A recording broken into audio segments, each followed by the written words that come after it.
iyi ni Binance Web3 ifite amadolari agerenga muri 350 mu mafaranga y'u Rwanda ni hafi mu bihumbi 500 yego ni mu manyarwanda.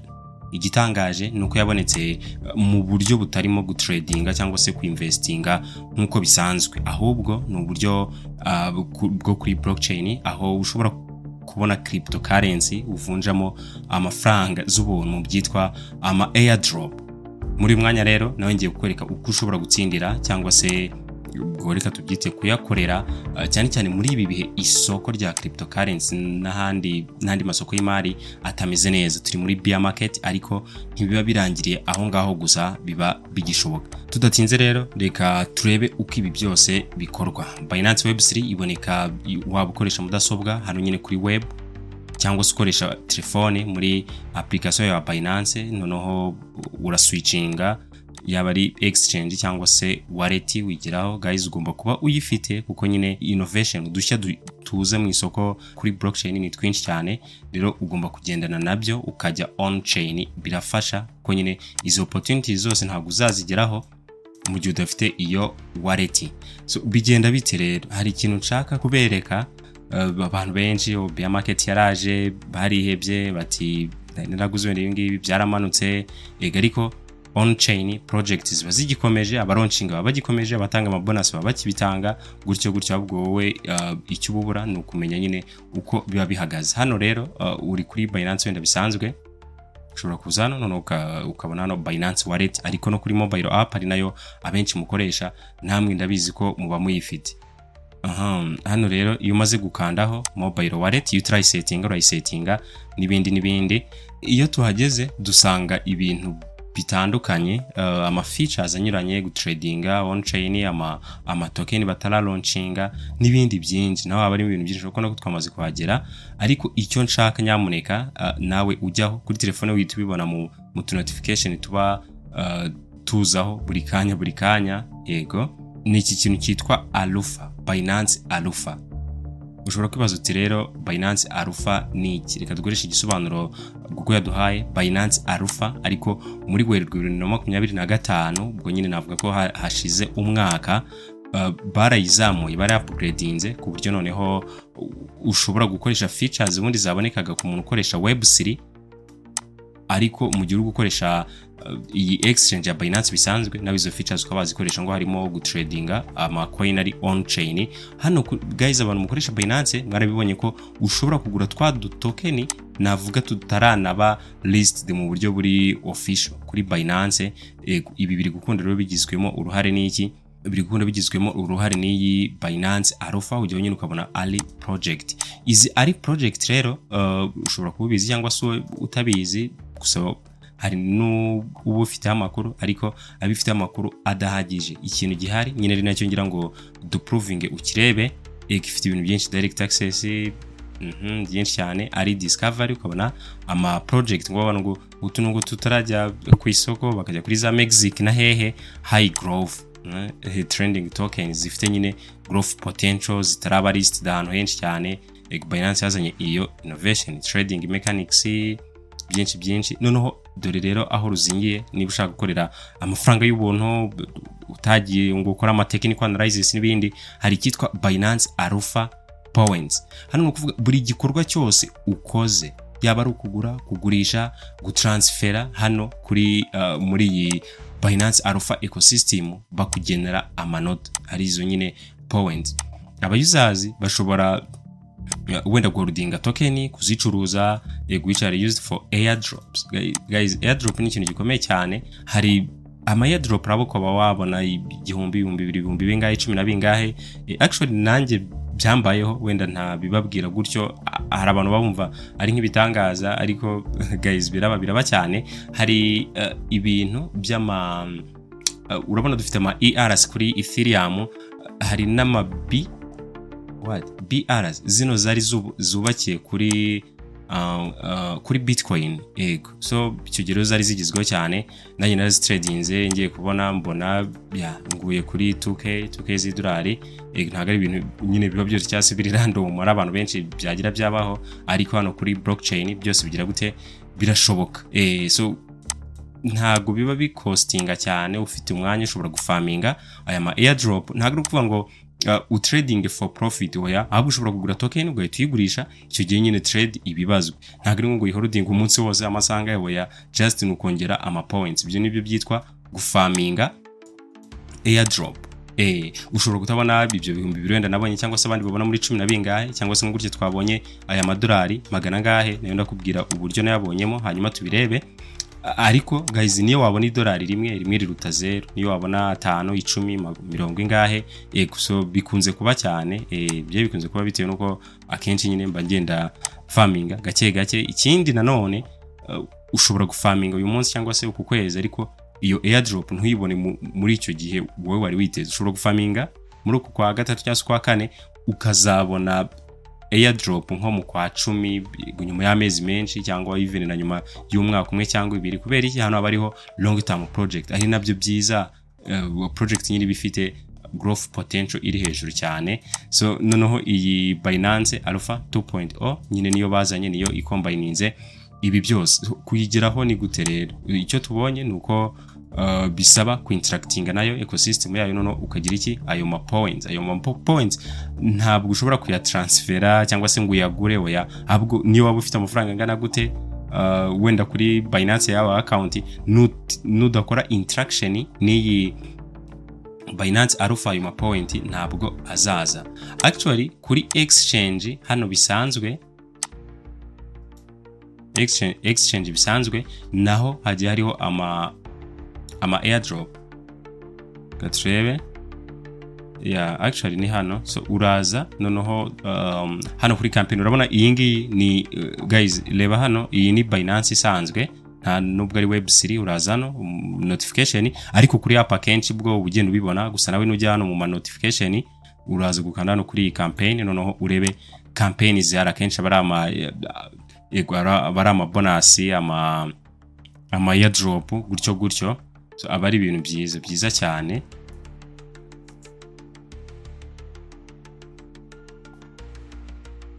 Binance monthly challenge, yego irahari. Word of the day, abantu babikinaga kuva kera. Match super airdrop, iyi niyo bari kugira kwamamaza cyane. Ikwa gatatu gwenda no kwa kane ni kugira ubwo bazazana ibindi. Binance igihe cyose ibifite ama promotion izose, rero ugenda uzijyamo kareba requirement ni ibiki, bimeze gute, ese nayishobora. Ikindi nta mpamvu yo kwihambira, niba ubona wenda bisaba trading volume yo hejuru, ikindi niba ubona byitabiriwe n'abantu benshi cyane, hari igihe nyine ubwo n'ibihembo nabyo bishobora kuba bikeya. Ikindi guys, nyine crypto ziri risky. Ntago nakubwira ngo it's free sale, no. Ishobora kujyamo kunguka cyangwa se ugahomba, byose ugomba kugira gute kubyitega. Ziri very very highly risky assets. So ngiye nkugezaho uko ibintu bimeze, wowe niwe wifatira umwanzuro. Hano waza kubireba. Noneho niyo tugeze kuri web3 yacu, nabwo turaza hano kuri campaign turebe izi hari. Noneho hari yitwa Perpetual Milestone Challenge Season 3 Commodities Edition. Nayo ubwo uyikandaho ukabareba ni ibiki bimeze gute. Ni ibiki biri gusabwa ukareba nyine niba wayitabira kugira ngo ugire gute uzamure ayo ma points. Guys, birakora ko nababwiye ko rero nigeze kugira yayo ordinals, I think ari Bitcoin ordinals, ama BRS yo kuri Bitcoin.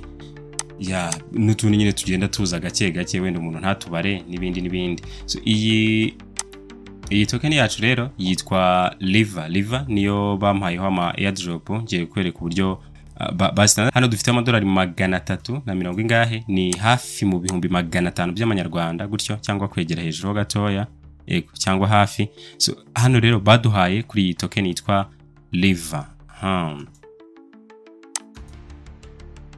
Kankandeho noneho turebe distribution, holding duration, nyimaranye iminsi 40 gusa. Nyine ntabwo negeze nyigura guys, ntabwo nayiguze. Average buy sell, katurebe. Unrealized PNL ntacyo wabona. Kubera iki? Rero narga setup gato kari kaje. Guys, isoko rifite volatility iri ku rwego rwo hejuru. Realized cyangwa se unrealized, urabona nyine ntacyo wabona. Kubera iki? Ntabwo nabiguze, ahubwo narabihawe gusa muri ayo ma airdrop. soldi bot nta nyine byose urabona ni 0 amadolari 0 bot naguze nta ya $0 soldi nta na kimwe nanone nagurishije n'ibindi nk'ubu nabyise mu gitondo ubwo byari mu madolari muri 400 bitewe nyine ni volatility kuko hano turebye kuri chart urabona ko yagiye igira gute yagiye imanuka yari actually nko ku madolari 2019 icyo gihe nari airdrop yanjye ifite mu madolari 400 na 20 nangaye gutyo ubwo byarengaga mu 600 mu mafaranga y'u Rwanda so ni ibintu byiza cyane gusa ntabwo nahise nyigurisha kubera ko dore impamvu kanze nkwerekeyo gatoya wenda nawe ushobora kuba wazabigendera hose n'urugero so where are the transaction history kubibona neza rero kuri transaction history ntibiri kugaragara neza hano ku mashini ariko hano muri telefone ndabibona neza transaction uko zagiye ziza reba nawe kuri screenshot yego urabona ko izambere nazakiriye riva 10 kuri itariki 14 z'ukwezi kwa kabiri 2026 uyu mwaka none iza kabiri nzakira na nubundi nazo ni 10 wasanga nari n'izindi zakomeza kuza guys nyine na kimwe mu byiza by'ama airdrop kabisa ku itariki 10 z'ukwa gatatu nibwo nakiriye airdrop ya kabiri 10 icyo madolari 20 urumva na madolari 200 nyinagira nko muri 400 ariko isoko rero rifite volatility hejuru cyane so urabona nko ku itariki 14 z'ukwezi kwa kabiri yongeye itangurisha guys urebe turebe